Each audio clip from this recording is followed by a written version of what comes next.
Ils ont d'une certaine manière mis la base pour une bonne éducation. Et je vais parler du défi d'élever un ado.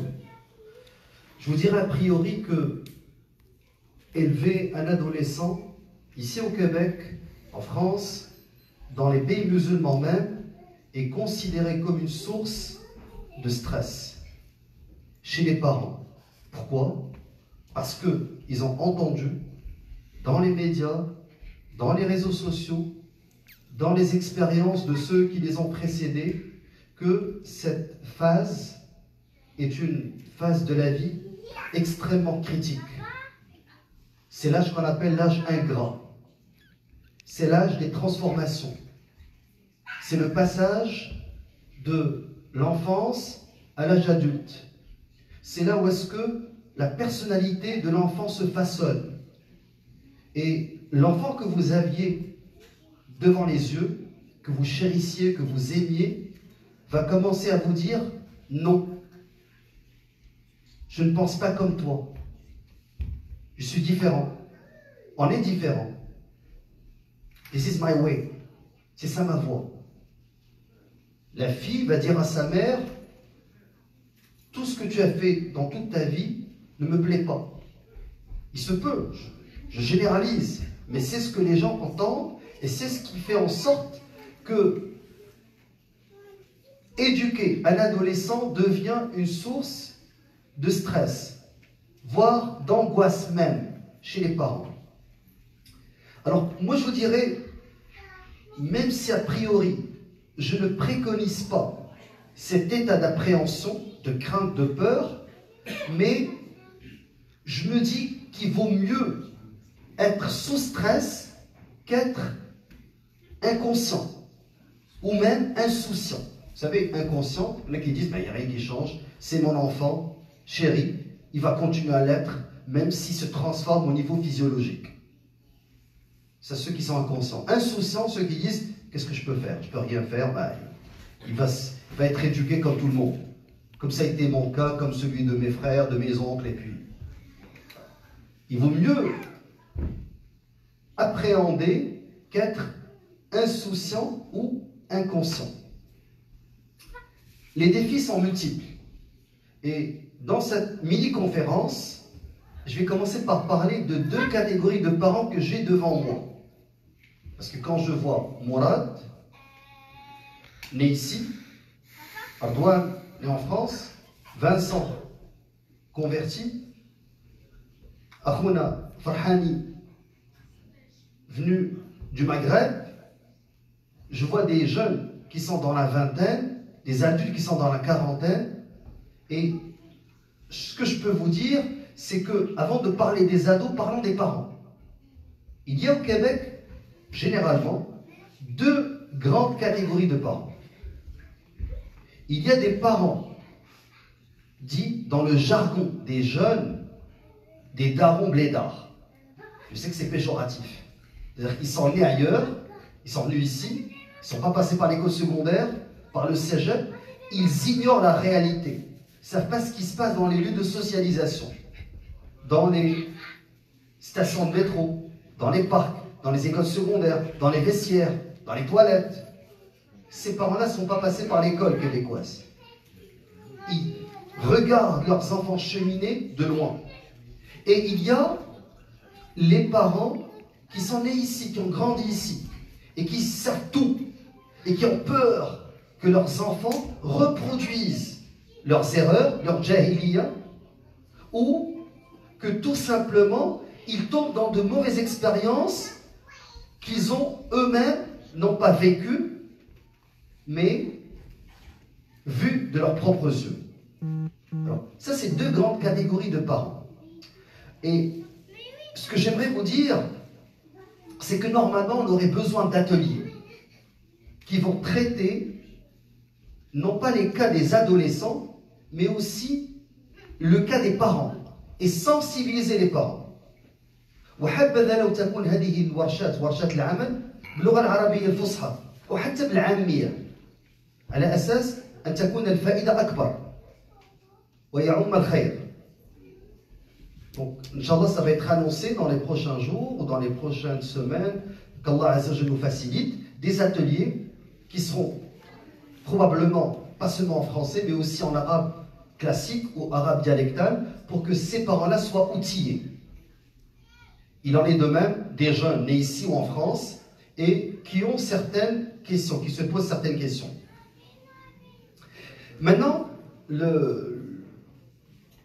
les points que j'ai choisi d'aborder, premièrement, les catégories de parents et le défi d'élever les enfants au Québec, et ensuite quelques pistes de solutions.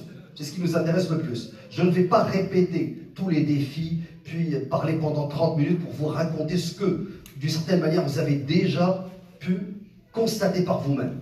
Ce n'est pas ça le but de cette mini-conférence. Le but, c'est d'aller directement vers les solutions.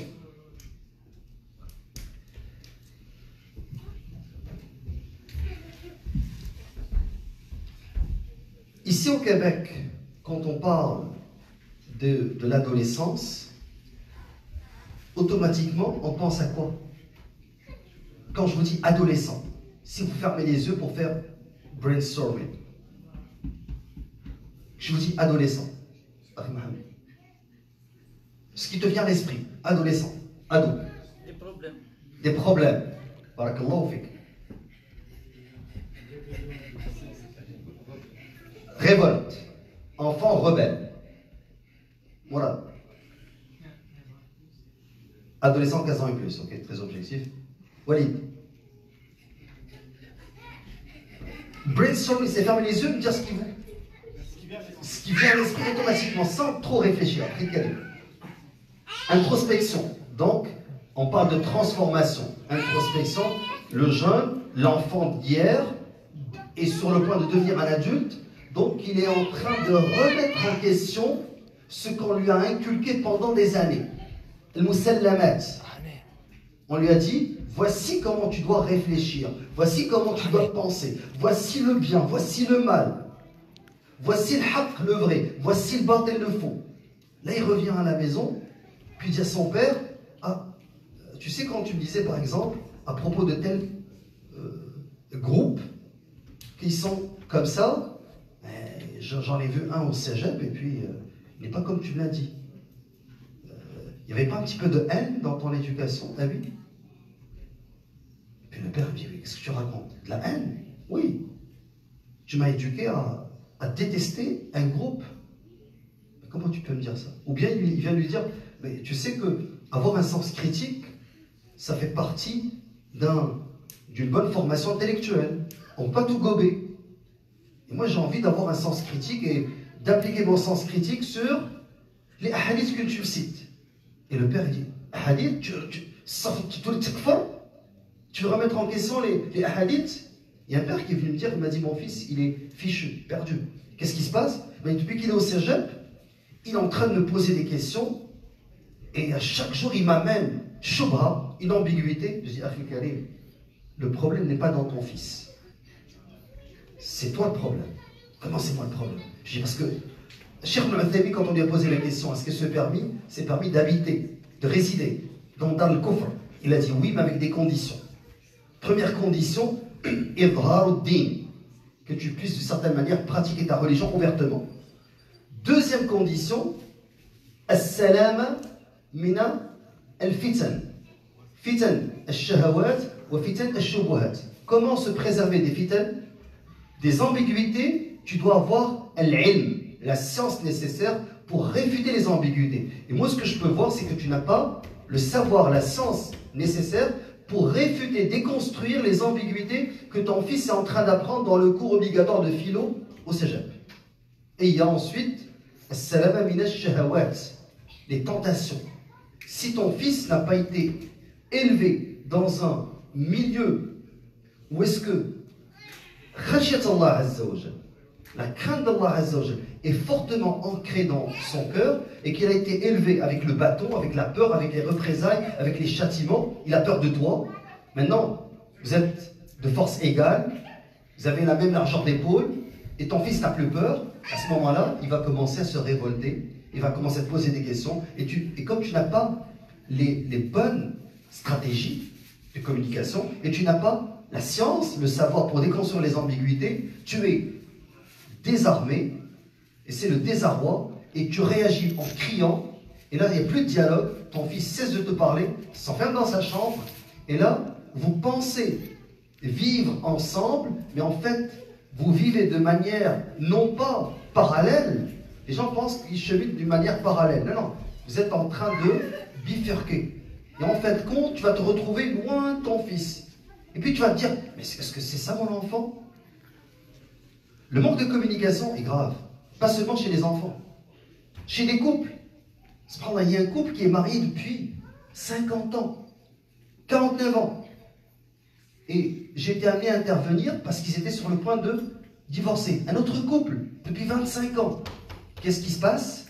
C'est avec le temps, les deux ne se reconnaissent plus parce qu'il n'y a plus de communication. Alors imaginez avec les enfants. Maintenant, première chose au niveau des défis, c'est que les parents ignorent la réalité québécoise. Ils ne savent pas ce qui se passe dans les lieux de socialisation. Ça c'est important, il faut qu'ils soient avisés, avertis. Les parents ne connaissent pas, comme ça a été dit par Cheikh Saïd, la loi sur la DPJ par exemple. Ne savent pas les droits de l'enfant, les droits de l'adolescent. Les parents ici viennent avec une ambition, avec un plan de réussite. Et ils se fixent comme réussite l'université. Pour eux, si leur fils ou leur fille a telle université, il a réussi. Qu'est-ce que la réussite au niveau de l'éducation des enfants? En un mot, pour certains, c'est avoir un jeune copie conforme, qui lui ressemble, qui pense comme lui. Pour un autre, c'est avoir un jeune qui atteint l'université.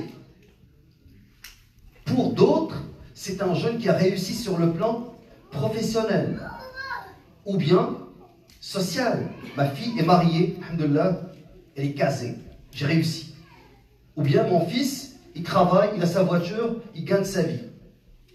Donc, qu'est-ce que réussir l'éducation de son enfant? Est-ce que vous vous êtes déjà posé cette question?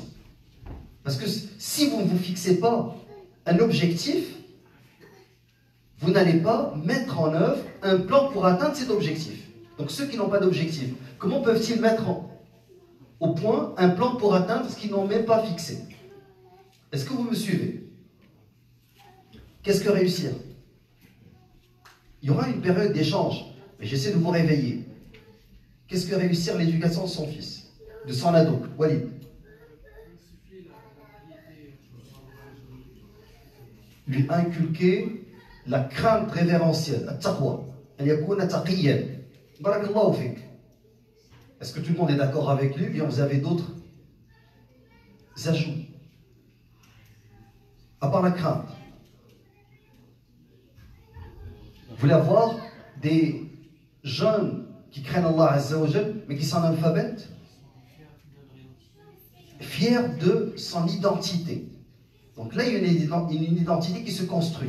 Ok, parlons d'identité rapidement. Qu'est-ce qui façonne l'identité?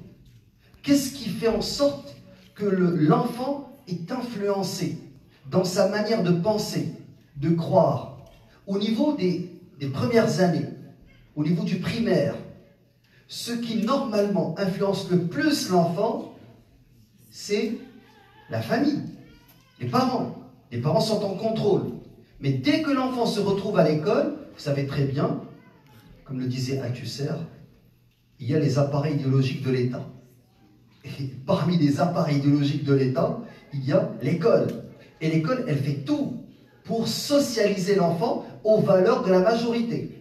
Ici au Québec, les objectifs de l'école québécoise, si vous allez sur le site du ministère de l'Éducation, vous allez trouver instruire, qualifier et socialiser. Quand vous allez lire, c'est quoi socialiser? C'est socialiser aux valeurs de la société québécoise, les valeurs de la majorité. N'est-ce pas? Alors, déjà au niveau de l'enfant, ce qui va arriver, c'est que votre enfant sera nécessairement influencé par le curriculum de l'école québécoise, par son enseignante. Il va dire, non, Madame Nathalie m'a dit ceci. Ok? Non, Ghislaine m'a dit qu'il faut faire cela. Non, tu n'as pas le droit. Un enfant. Pourquoi? Parce qu'il est déjà socialisé par l'enseignante, et l'enseignante commence à avoir une importance cruciale. Tu dis à l'enfant, mange comme ça, il te dit non, madame m'a dit, il ne faut pas mettre les doigts dans la bouche. C'est mal élevé. Ok? Kul biyaminik, ya ghulam, sammillah. Kul biyaminik, yalik. Alors, il va te répondre, non, elle m'a dit, mange pas avec tes doigts. Alors, je vous donne un exemple banal pour vous expliquer que déjà au niveau du primaire, il va y avoir la socialisation qui va s'opérer à l'école. Maintenant, quand l'enfant arrive à l'adolescence, qu'est-ce qui se passe? Qu'est-ce que l'adolescence? Et là, je vais sauter rapidement pour ne pas perdre de temps aux pistes de solutions. Qu'est-ce que l'adolescence? Jusqu'à la fin du 19e siècle, il n'y avait pas un concept scientifique qui s'appelait l'adolescence. Il y a même des spécialistes, des sociologues, qui nous disent que l'adolescence est un âge factice. Sur le plan physiologique, il y a une transformation. Mais qu'est-ce qui se passait avant? Quand l'enfant atteignait la puberté, qu'il devenait pubère, sin al-boulough, il devenait un adulte. Mais dans toutes les sociétés, il y avait ce qu'on appelle un rite initiatique. Je ne sais pas si chez les Maasai, dans les tribus africaines, on lui donnait une lance. Puis on l'envoyait dans la brousse. Et il devait tuer sa première proie. Donc il était capable de nourrir une famille. Là, il devient responsable. Souligné responsable. Mes'oul. Donc il peut nourrir une famille, là il se marie. Il a 12 ans, 13 ans, 14 ans, 15 ans. Selon son gabarit, selon sa force, sa dextérité, son savoir-faire. N'est-ce pas? Dans d'autres cultures, dans d'autres civilisations, il doit apprendre à cueillir des fruits, à planter, à faire vivre une famille. Là, il devient un adulte. N'est-ce pas? C'est comme ça qu'il passait de l'enfance à l'âge adulte. Qu'est-ce qui s'est passé avec la fin du 19e siècle, début du 20e siècle? Avec le début du 20e siècle, il y a les droits de l'enfant. Au 19e siècle, les enfants travaillaient. Là, on arrive au début du 20e siècle, on commence à généraliser les droits de l'enfance. Et l'enfant, quand il arrive à l'adolescence, il s'en va à ce qu'on appelle le collège-lycée. C'est ça l'adolescence, c'est collège-lycée. Et là, il devient un adulte, mais il n'a pas de responsabilité. Il est mort de rire, le petit. Et c'est un adulte. Normalement, dans une autre époque, dans une autre civilisation, dans une autre culture, il serait en train de chasser, en train de travailler. Mais maintenant, il a zéro responsabilité. Elle a zéro responsabilité. Elle ne veut même plus laver la vaisselle avec sa mère. Lui, tout ce qu'il fait... Ok, anecdote pour que vous compreniez ce point-là. Je suis allé chez le mécanicien. Il y a un père qui m'a vu, il m'a reconnu, il est venu me voir. Il m'a dit, j'ai un problème avec mon fils. Qu'est-ce qui se passe? Il me dit, depuis qu'il a terminé son secondaire 5, chaque nuit, il sort, il rentre vers 3h, 4h du matin, il dort jusqu'à 1h, 2h, et ça se répète tous les jours. Il ne veut rien faire. Un autre père nous a entendu parler, il est venu, il m'a dit, j'ai le même problème, sauf que moi, il ne sort pas, mais il joue toute la nuit. Il est devant son ordinateur, chambre fermée, il joue toute la nuit. Le matin, il dort. Quand on revient du travail, il vient de se réveiller, prend sa douche, et va dans sa chambre. Ça fait 2 ans que ça dure, il ne fait rien d'autre. Un troisième père est venu me voir. Subhanallah. Je dis, qu'est-ce qui se passe? Quand j'ai commencé à leur parler, ils sont tous désarmés. Il ne veut rien faire. Et c'est un petit qui était doué, un génie. L'autre, il me dit, c'est un bon garçon. Je ne sais pas ce qui lui est arrivé. Il ne veut plus rien faire de la vie. Okay. Donc, cet enfant-là, qui était au début un enfant, est maintenant dans un âge où est-ce qu'il est devenu adulte. Parce qu'en islam, Ar-Rasoul alayhi salatu wassalam, il a dit Rufi al-qalam an thalatha. Donc la plume est levée sur 3. Donc les anges n'écrivent pas as-sayyi'at, les péchés. Ils écrivent al-hasanat. La miséricorde d'Allah Azza wa Jal, c'est que les anges écrivent non pas les péchés pour ces trois, je parle surtout de l'enfant, parce que c'est ce qui nous intéresse dans le hadith, mais ils n'écrivent pas les péchés, ils écrivent seulement les bonnes actions. Alors, Rasul il a cité An-Na'im hatta yastaykhiz, le dormeur jusqu'à ce qu'il se réveille, et As-Sabi hatta yahtalim, donc l'enfant jusqu'à ce qu'il atteigne la puberté, ou Al-Majnoun, le fou hatta ya'qil, jusqu'à ce qu'il revienne à la raison. Et par analogie, celui par exemple qui s'est évanoui, ou celui qui a pris une drogue ou l'alcool. Alors, maintenant, ce qu'on est en train de... qui est inconscient, anesthésie par exemple, sous anesthésie. Ce qui nous intéresse dans ce hadith, c'est qu'en islam, quand tu atteins la puberté, tu deviens adulte. Il n'y a pas d'adolescence. Il n'y a pas... tu es encore petit, tu es encore jeune. Non. Tu atteins l'adolescence, tu deviens responsable. Al-Qalam, il faut que l'enfant, avant qu'il arrive à cet âge-là, le sache. Que là, il devient, c'est un homme. Au niveau de l'islam, c'est un homme.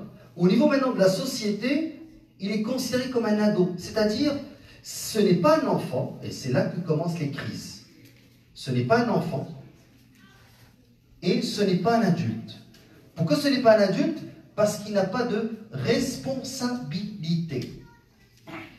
Et ce n'est pas un enfant parce qu'il remet en question sa manière de s'habiller, sa coupe de cheveux, ce que tu lui as expliqué pendant 12 ans, 13 ans, 14 ans, 15 ans. Là, il commence à émettre des opinions. Et si tu dis, tais-toi, tu es encore jeune, tu viens de faire la catastrophe, d'une certaine manière, parce que tu viens de le réduire. Alors lui, il veut dire, je suis un homme, elle veut dire, je suis une femme, et je vais être autonome. Sauf que, autonomie sans responsabilité, ça mène. Même les non-musulmans, ils vont dire loisir. Ils ne travaillent pas. Et en contrepartie, tu as le père qui revient en locumène du travail, sort le matin avec son sac à linge, revient fatigué, parce qu'il doit payer les factures et sortir les poubelles, et sortir le recyclage. Et la mère, elle doit cuisiner, laver, elle doit tout faire. Et les enfants sont là, en train de relaxer devant les jeux, en train de passer du bon temps. Là, vous commencez à entrevoir la solution, les pistes de solution. Donc, il faut, première piste, il faut comprendre c'est quoi l'adolescence. Et il faut expliquer à nos enfants qu'en islam, il n'y a pas d'adolescence. Tu es un adulte. Et voici tes responsabilités. Première piste de solution, c'est responsabiliser les jeunes. Leur donner des tâches à exécuter. Et ils doivent comprendre qu'ils ne font pas ces tâches parce que c'est d'une certaine manière du bénévolat. Non, non, non. Tu as ta part des choses à faire. Et tu dois être responsable. Tu es un homme avec un grand H. Alors, deuxième chose que j'aimerais amener, c'est ce clash de génération. Il est très important. Parce que maintenant, la socialisation au niveau de l'âge de l'adolescence ne se fait pas seulement par les pairs. Vous savez, au niveau pair avec A-I-R-S, c'est-à-dire les amis, la clique de gars, les amis à l'école, au secondaire, la gang.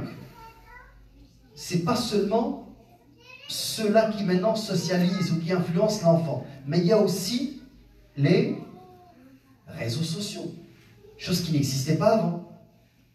Au niveau du primaire, famille, école, surtout la maîtresse. Passe au secondaire, le jeune est rarement influencé par son prof au secondaire. Très rarement. C'est vraiment ses amis et les influenceurs. Vous savez, les sociologues distinguent pendant le 20e, 21e siècle 4 grandes générations. Et moi, ce que j'ai remarqué, c'est que plusieurs Maghrébins se marient vieux. Quand je dis vieux, c'est-à-dire âgés. Ils commencent à avoir leurs enfants à partir de 40 ans. Et ceux qui ont commencé comme moi à avoir des enfants au début de la vingtaine ou le début de la trentaine sont différents de ceux qui ont eu des enfants au début de la quarantaine, début de 50 ans. Pourquoi? Il y a grosso modo 4 générations. Il y a les baby boomers, ceux qui sont nés en 1946 et 1965, plus ou moins 65. Pourquoi je dis 46? c'est l'après-guerre, l'après-deuxième guerre mondiale. Il y a un boom démographique et il y a eu cette génération. Cette génération de baby boomers est généralement ceux qui sont nés en 46 et 65 déphasés, dépassés, n'est pas à l'aise avec ce qu'on appelle la génération digital natives, ceux qui sont nés avec un cellulaire entre les mains. Et vous avez la deuxième génération, celle qu'on appelle la génération X, et qui est née entre 65 et 1980. Ces deux générations vont avoir de la difficulté avec les réseaux sociaux. Ils vont dire, oh, je sais ce qui se passe sur Facebook. Je dis, mais les gens ne sont pas sur Facebook. Ah, je sais ce qui se passe sur Twitter. Ben, ils ne sont pas sur Twitter. Il ne sait même pas ce que son fils il fait. Vous savez, Snapchat. Je l'appelle Snapchat. Il a été fait pour tout cacher. La petite, elle envoie une vidéo à son ami, à sa classe. Et qu'est-ce qui se passe après? Le message est automatiquement effacé. Il n'y a plus de traces. Tu prends ces deux, il n'y a plus rien. C'est fait exprès. Ça a été fait pour les jeunes de 13, 14, 15 ans. Snapchat a été fait pour cela. Il efface les données. Donc quand tu veux vérifier, tu ne trouves rien. Alors, il y a aussi la génération, celle qu'on appelle Z, qui est née entre 1980, début des années 80 et la fin des années 90, plus ou moins. Parce que Statistique Canada parle de 84 et se termine en 72 et 92, excusez-moi, pour Statistique Canada. Mais pour d'autres, c'est vraiment le début des années 80 et la fin des années 90. Cette génération Y est la dernière génération qui s'appelle Z, et qui est née entre 95 et 2010, ça ce sont deux générations branchées. Ils sont nés avec un cellulaire entre les mains. Surtout ceux qui sont nés à partir de 1995. Alors, ces jeunes-là, ils sont très à l'aise avec les réseaux sociaux, avec l'Internet, avec le monde virtuel. Et s'ils ont des parents qui viennent des deux, les baby boomers ou la génération X, c'est sûr qu'il y a un déphasage.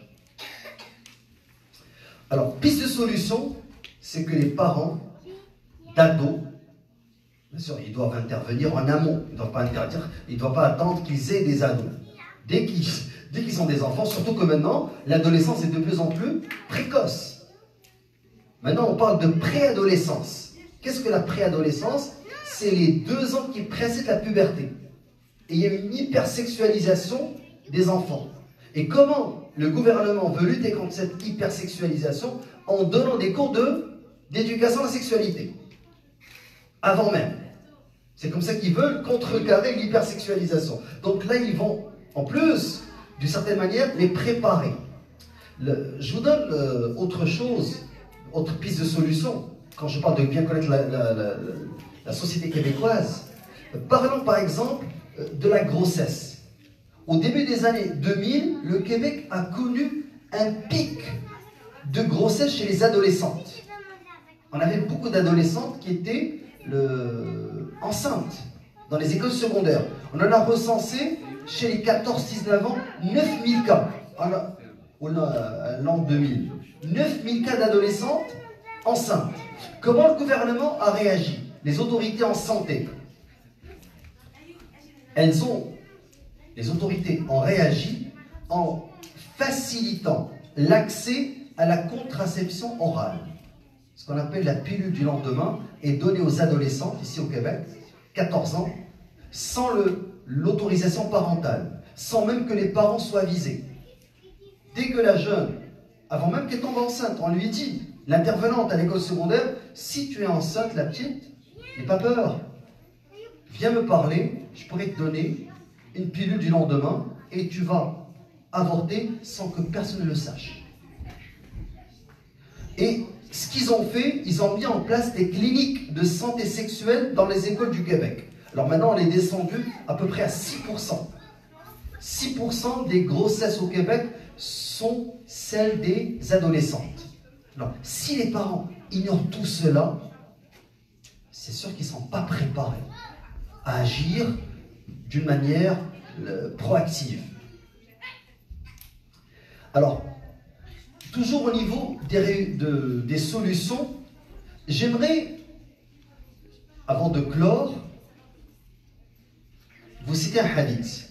Ce hadith, subhanallah, pour moi, il est très important parce qu'il va nous permettre de tirer des conclusions comment réagir avec un ado. وهذا حديث عن الصادق المصدوق عليه الصلاة والسلام. Abu Umama radiallahu anhu rapporta qu'un jeune homme vint voir le messager sallallahu alayhi wa sallam. Il est venu voir le Rasul alayhi wa sallam et il lui a dit: ô prophète, autorise-moi à commettre la fornication. Ya Rasulallah, idhan li bizzina. Regardez. Qu'est-ce qu'on peut tirer rapidement de cette demande? Il sait que ça c'est le Rasul alayhi wa sallam, c'est l'autorité. Et qu'est-ce qu'il lui demande? Il remet en question un interdit. L'autorité, qui peut être le père, l'enfant, l'adolescent vient lui dire: regarde, moi, je rentre plus à 7 heures. Moi, je vais avec mes amis, je reste jusqu'à minuit. Je donne un exemple. Ça, c'est un jeune qui va avoir l'autorité. Le Rasul, il n'y a pas plus grande autorité que celle du prophète alayhi salatu wassalam. Walil amr, fi din wa dunya. Et là, il remet en question un interdit. Il lui dit: permets-moi de forniquer. Les gens se rassemblèrent alors pour le réprimander. Or, le prophète sallallahu alayhi wa sallam lui dit avec un air rassurant. Et ça, c'est important. Tu dois être en contrôle. Tu dois gérer tes émotions. Tu ne dois pas t'emporter. Comment tu dis Dieu? Qu'est-ce que tu veux faire? Tu veux faire zina? Imaginez un père. Tu veux rentrer jusqu'à minuit? Automatiquement, tu perds le contrôle de tes émotions. Le jeune a déjà gagné. Hein, parce qu'il t'a sorti de ta zone de confort. Alors le prophète sallam, sur un air rassurant, lui a dit: approche. Udnu. Fadana min qariban qal fajalas. Donc, le Rasul sallam, qu'est-ce qu'il fait? Il le ramène vers lui. Il le met en confiance. Mais le fait de le mettre en confiance, c'est que tu es en autorité, que tu es en contrôle de la situation. Si tu te mets en colère, lui, il vient de te sortir de ta zone de confort. C'est lui qui te maîtrise. C'est important de maîtriser ces codes au niveau de la communication, comment interagir avec l'enfant. Crier, gesticuler, menacer, ça veut dire que tu n'es plus en contrôle. Non, tu n'as même pas menacé, tu n'as même pas crié. Viens et d'un air rassurant, lui demande de s'asseoir. Alors, le messager sallallahu alayhi wa sallam lui dit: aimerais-tu voir ta mère s'adonner à la fornication? Il a répondu: non, par Allah, puisses-tu vivre au prix de ma vie? La wallahi ja'alani Allahu fidak. La wallahi ja'alani Allahu fidak. Il est prêt à donner sa vie pour celle du prophète alayhi salam. Alors, il en est de même pour les autres. Rasul lui dit: il en est même pour les autres. Ils n'aimeraient pas voir leur mère commettre l'adultère. Aimerais-tu cela pour ta sœur? Non, wallahi, puisses-tu vivre au prix de ma vie? Prêt à donner sa vie. Alors le prophète alayhi salam, ensuite, il lui pose la question pour sa tante paternelle, ensuite sa tante maternelle. À chaque fois, le jeune répond au prophète alayhi salatu wassalam: la wallahi ja'alani Allahu fidaka. Enfin, le prophète sallallahu alayhi wa sallam, regardez ce qu'il va faire. Là, il lui pose ces questions-là, il l'amène à réfléchir, il l'amène, Rasul sallam, certains vont dire, ça c'est de la maïeutique chez les philosophes. Il l'amène lui-même à réfléchir. Donc le prophète alayhi sallam ne lui impose pas, il dit: non, non, voici ce que tu vas faire.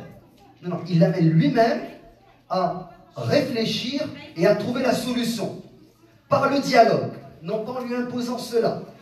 Alors le prophète sallallahu alayhi wa sallam posa, regardez subhanallah, 1, il ne le réprimande pas. 2, il le rapproche de lui. 3, il l'amène à réfléchir, développe son sens critique. 4, le prophète sallallahu alayhi wa sallam posa sa main sur la poitrine du jeune homme. Là, qu'est-ce qu'il fait? Le prophète alayhi wa sallam, il pose un geste rassurant, un geste de tendresse. C'est de la tendresse. Il manifeste de l'amour à ce jeune-là, au lieu de le réprimander. Il lui montre qu'il est non seulement intéressé, il lui montre de l'intérêt, mais il lui montre aussi, subhanallah, qu'il le comprend. Et il le rassure. Il veut le ramener à lui. Alors, il lui pose la main sur la poitrine du jeune homme et invoqua Allah, dua. Et il a dit, Allahumma tahhir qalbah, waghfir dhanbah. Allahumma, regardez le dua qu'a fait le prophète alayhi salatu wassalam. Allahumma tahhir qalbah. Oh Allah, Allahumma tahhir qalbah. Oh Allah, purifie son cœur. Waghfir dhanbah, et pardonne son péché. Wa hassin farjah, et préserve sa chasteté. Subhanallah. Il n'a pas réprimandé. 2, il l'a amené à développer son sens critique. 3, il lui a montré de l'intérêt. 4, il lui a montré de l'amour. 5, الدعاء. هذا سبحان الله هكذا كان الحبيب المصطفى عليه الصلاة والسلام. Alors, nous, ce qu'on pourrait mettre de l'avant avec nos ados, après tout ce que j'ai dit, après tout ce que les deux chouyours ont dit, bien connaître la réalité d'ici, être prêt en tant que parent, et ensuite privilégier le dialogue avec l'enfant, être patient, savoir comment interagir avec lui et ne pas le traiter comme un enfant, lui dire, le prophète ne veut pas dire grave, parce qu'on a dit cheb, un jeune, lui dit, toi tu es un petit jeune, tu sais rien, j'ai été envoyé par Allah Azza wa Jal pour te guider au paradis, et tu viens me dire que tu vas aller en enfer. Alors regardez comment le prophète alayhi salam, il a interagi avec ces jeunes-là, qu'Allah Azza wa Jal préserve nos jeunes et qu'Allah Azza wa Jal fasse qu'on soit des parents responsables. La responsabilité, elle est multiple, elle incombe avant tout aux parents, mais les imams, les institutions, vous tous, Inch'Allah, nous tous, on est là pour épauler nos parents et faire en sorte que nos jeunes soient préservés, subhanallah, de les tentations multiples qui sont dans cette société et qui sont dans le monde en général. Subhanakallah wa bihamdik, ashhadu an la ilaha illa ant, astaghfiruka wa atubu